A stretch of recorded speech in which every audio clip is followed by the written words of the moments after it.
Assalamualaikum warahmatullahi wabarakatuh. Saya Hermawati, calon guru penggerak angkatan 9 Kabupaten Sumbawa. Saya akan menyampaikan tugas koneksi antar materi modul 1.1 dan 1.2. Koneksi antar materi ini menggunakan model refleksi 4P, yaitu peristiwa, perasaan, pembelajaran, dan penerapan ke depan. Pertama, peristiwa. Momen yang paling penting atau menantang bagi saya setelah mempelajari modul 1.1 adalah saya banyak belajar tentang dasar-dasar pendidikan yang menuntun yang dicetuskan oleh Ki Hajar Dewantara. Di modul tersebut dijelaskan tentang tujuan pendidikan, moderat keadaan, asas trilogi pendidikan, sistem AMO, budi pekerti, dan lain-lain. Di modul 1.1 saya tercerahkan bahwa anak tidak terlahir seperti kertas kosong, namun sejak lahir anak sudah membawa kodratnya masing-masing. Ibaratnya kertas, setiap anak sudah memiliki garis-garis samar. Tugas pendidik adalah menebalkan dan memperjelas garis-garis tersebut agar semakin jelas.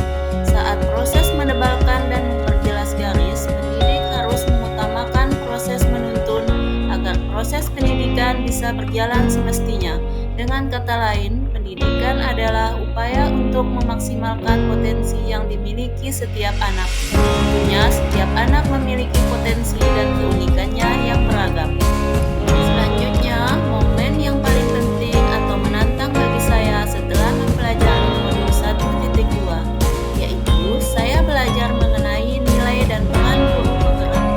Nilai guru penggerak diantaranya berpihak kepada siswa, mandiri, reflektif, kolaboratif, dan inovatif. Nilai-nilai tersebut harus dimiliki oleh guru penggerak untuk mendukung perannya.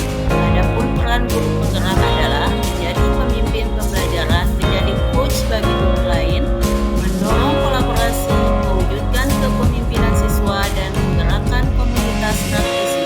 Di modul 1.2 saya menjadi tercerahkan untuk bisa memiliki dan menguatkan setiap nilai guru penggerak untuk mendukung peran saya sebagai guru penggerak. Kaitan antara modul 1.1 dan 1.2 yang saya pahami adalah dua modul tersebut saling mendukung karena dua-duanya pada akhirnya memberi pemahaman untuk mewujudkan pembelajaran yang berpihak kepada siswa.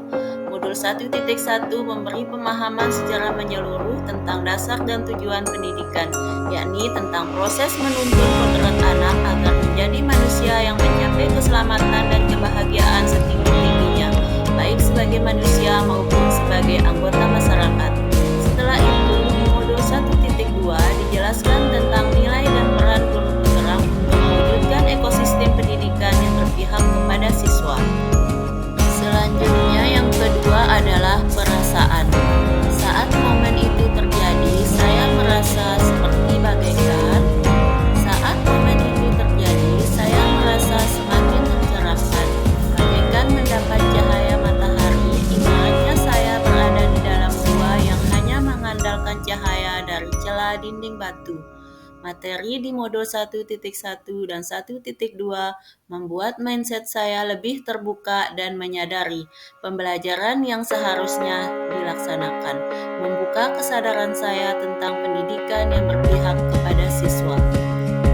Kemudian yang ketiga adalah pembelajaran. Sebelum momen tersebut terjadi, saya berpikir bahwa anak lahir di dunia ini seperti kertas kosong yang dapat digambar sesuai keinginan orang dewasa. Namun, sekarang saya berpikir bahwa anggapan itu tidaklah benar, karena sesuai pemikiran Ki Hajar Dewantara bahwa anak lahir sudah membawa kodratnya masing-masing. Mereka seperti kertas yang sudah bergaris tetapi garisnya masih samar-samar, sehingga tugas pendidik adalah menebalkannya menjadi lebih jelas. Saya dulu juga berpikir bahwa peran pendidik adalah menyelesaikan materi sesuai dengan capaian kurikulum. Namun sekarang saya berpikir dalam proses pembelajaran, kita harus memperhatikan kondisi dan kebutuhan setiap siswa sehingga dalam proses pembelajaran akan berpihak kepada siswa. Yang keempat harapan ke depan. Berikut pengembangan diri yang sederhana, konkret, dan rutin yang dapat saya lakukan sendiri dari sekarang untuk membantu menguatkan nilai-nilai dan peran saya sebagai guru penggerak.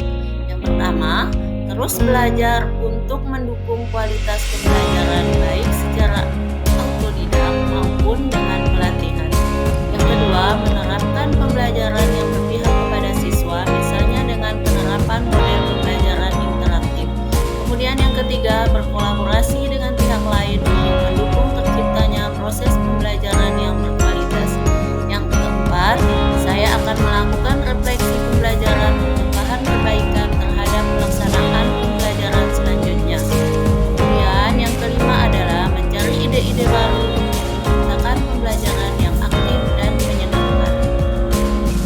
Demikianlah tugas koneksi antar materi modul 1.1 dan modul 1.2. Terima kasih, salam dan bahagia.